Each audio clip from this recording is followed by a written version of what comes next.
శ్రీ గురుభ్యో నమః శ్రీమాత్రే నమః రహస్యవాణి ఛానల్ ప్రేక్షకులకి నమస్కారం. అందరికీ స్వాగతం. ఇంట్లో ఉన్న దరిద్రం వెళ్ళగొట్టుకోవాలి అంటే ఏం చేయాలి? ఏమండి, దరిద్రం దానంతట అది రాదు. ఏమి చేసినా, మనకు ఒక కష్టం వచ్చినా, మనకు ఒక బాధ వచ్చినా, దరిద్రం వచ్చినా మనం చేసుకున్న పనుల వల్లే వస్తుంది. ఈ యొక్క అవేర్నెస్ ప్రతి ఒక్కళ్ళు వస్తే మన ఇంట్లో ఉన్న దరిద్రం వెళ్ళిపోతుంది, మనకున్న బాధ వెళ్ళిపోతుంది, మన ఇంట్లో ఉన్న నెగిటివ్ ఎనర్జీ వెళ్ళిపోతుంది. ఇవన్నీ కూడా వెళ్ళిపోతాయి. మనలోనే ఉన్నాయి. భగవంతుడు ఏది పెట్టడు. ఆయన నిమిత్త మాత్రుడే చూస్తూ ఉంటాడు. మనం తప్పు చేస్తూ ఉంటే ఏమి అండు, నువ్వు మంచి చేస్తూ ఉంటే ఏమండు, నువ్వు పుణ్య కార్యాలు చేస్తుంటే ఏమండు. మనం చేసిన వాటికి ప్రతిఫలం మనమే అనుభవిస్తాం. అవునా? దొంగతనం చేశాము, పోలీసులు పట్టుకున్నారు, జైల్లో వేసి చావదన్నారు.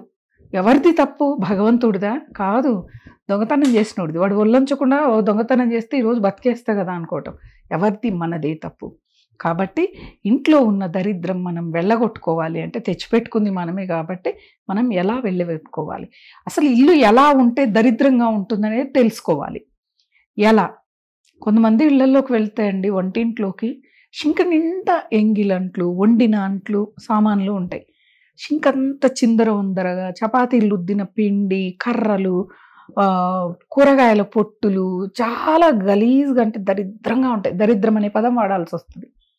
ఇంట్లో ఎక్కడ పడితే అక్కడ బట్టలు, సోఫాల మీద, కుర్చీల మీద, మంచాల మీద, ఎక్కడ పడితే అక్కడ బట్టలు మడతలు పెట్టకుండా అలా వదిలేసి ఉంటారు. పిండితో తెచ్చి అక్కడ వేస్తారు దరిద్రంగా. అదేంటిదండి? పిండి తెచ్చాక శుభ్రంగా కూర్చొని మడతలు పెట్టి అవి కబోర్డ్లలో పెట్టుకుంటే నువ్వు ఉతికిన దానికి ఒక సార్థకం ఉంటుంది. అలా 2-3 రోజులు పడేస్తే మనకేమో పొల్యూషన్, హైదరాబాద్ కానీ ఎక్కడైనా దుమ్ము పడుతుంది. నువ్వు అవి వాష్ చేసినా కూడా నీకు అవి ఫలితాన్ని ఇవ్వవు. అవునా? మరి ఎప్పటికప్పుడు శుభ్రంగా మడత పెట్టుకోవటం మంచిది. అలాగే పాత న్యూస్ పేపర్లు, డ్రై ఫ్రూట్స్ తిన్నవైతే హాల్లో టీపాయల మీద అలాగే ఉండిపోతాయి. కొంతమంది ఇళ్లలో చూస్తా అండి, అసలు ఆ ఇంట్లో వాళ్ళు మనుషులు ఉంటున్నారా, పశువులు ఉంటున్నారా? నిజంగా నేను ఆ మాట అనొద్దు, అంత ఘోరంగా ఉంటాయండి. దుమ్ము, బూజులు. పూజా మందిరంలో అయితే ఎప్పుడెప్పుడో వాడిపోయిన పువ్వులు, ధూపం తాలూకు ఆ పొడి, మొత్తం ప్రసాదం కూడా అలానే ఉంటుందండి. పండు ఏదైనా పెడతారు కదా, అలానే ఉంటుంది. అంత ఘోరంగా ఉంటాయండి. దీన్ని దరిద్రం అంటారు. దీన్ని ఎలా పోగొట్టుకోవాలో ఇంక ఇప్పుడు చెప్పండి. మనమే పోగొట్టుకోవాలి. ఎప్పటికప్పుడు వండిన వాడిన వస్తువులని కడిగి శుభ్రంగా ఒక టబ్లో పెట్టుకోవటం. ఎప్పుడు పరిశుభ్రంగా ఎప్పటికప్పుడు చేసుకుంటే పని అనిపిదండి. ఒక్కసారిగా పేరబెట్టి పని చేస్తే మనకి ఒళ్ళు నొప్పులు వస్తాయి.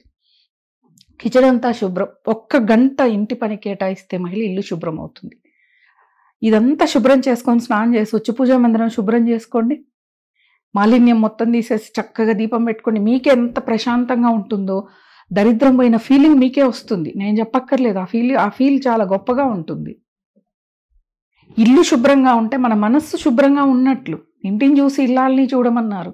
మన మనస్సు శుభ్రంగా ఉంటే ఇల్లు కూడా పరిశుభ్రంగా ఉంటుంది. కాబట్టి మీరు ఇంటిని శుభ్రంగా పెట్టుకోండి. నిత్య దీపారాధన తప్పనిసరి దరిద్రాన్ని పోగొట్టుకోవడానికి.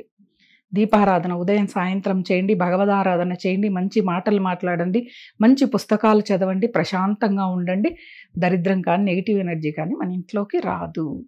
స్వస్తి. అంతు చిక్కని రహస్యాలు, మరెన్నో మనకి తెలియని పురాతన కట్టడాలు, వాటి వెనక దాగిన నిజాలు, పూర్వీకుల ఆచారాలు, మరెన్నో మూఢ విశ్వాసాలు, ఇలా కాలగర్భంలో కలిసిపోతున్న రహస్యాల కొరకు సబ్స్క్రైబ్ చేయండి రహస్యవాణి ఛానల్.